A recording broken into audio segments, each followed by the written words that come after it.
जों मा जानो जोंथ' अनेक कोटि थाखा लाइमोनफोरनि थाखायनो गारगासिनो दङ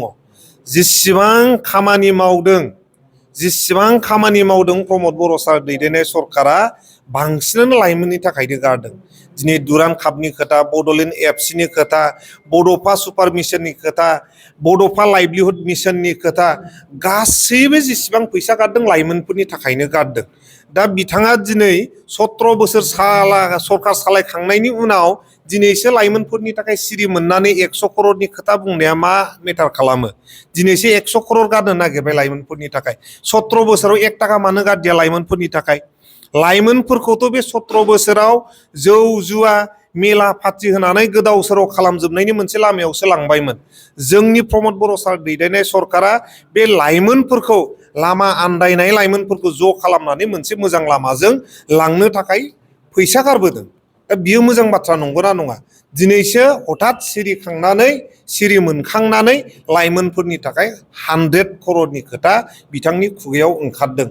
बियो समाया दिनै प्रमद बर' सारनि दैदेननाय जेनाखि सरकार बे सरकारनि जेनाखि नीति आरो आदर्श बेखौ मोजां मोननानै जोंहा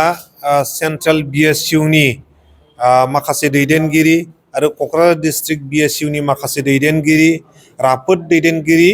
जेनाखि लाइमोनफोर बिथांमोनहा दिनै UPPL हान्जायाव जयेन जाफैदों आरो बिथांमोनखौ जोङो गोसो गोरबोजों बरायनानै लादों आरो फैबाय थानाय समाव फैबाय थानाय इलेक्सनाव जोङो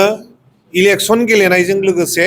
समाजखौ मोजां दानो थाखाय जोङो ज'यै आखाइ हमलायनानै हान्थिलांनो थाखाय जोङो बिथांमोननो मिजिं होदों साबैसे जयेन जादों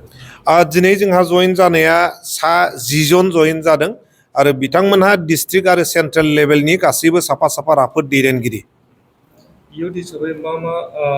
साखाफोरा फैबाय थानाय बिसायख'थिनि थाखाय प्रमद बर' सारा बांसिनै जुदि खामानि मावोबा गासैबो इयुथखौ लानानैनो खामानिखौ मावो आरो फैबाय थानाय जेनाखि बिसायख'थि BTCनि बिसायख'थि बेवहाय जोंनि जेनाखि खामानि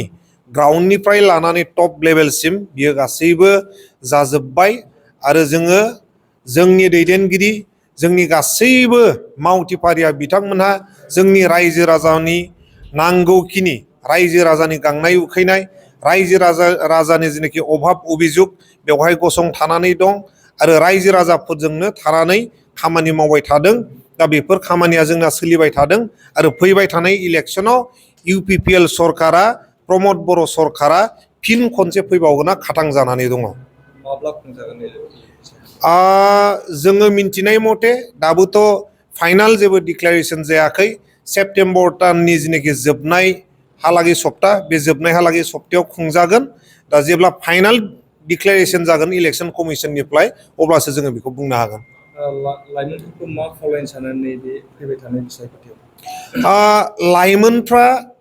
जेनाखि बिसायख'थि बेवहाय कनस्ट्राक्टिभ भाबै जोङो बाहागो लानांगौ बुलाय सोलाय दाङाबाजि दावराव दावसिजों नङा जोङो बोरैहाय लाइमोनफोरखौ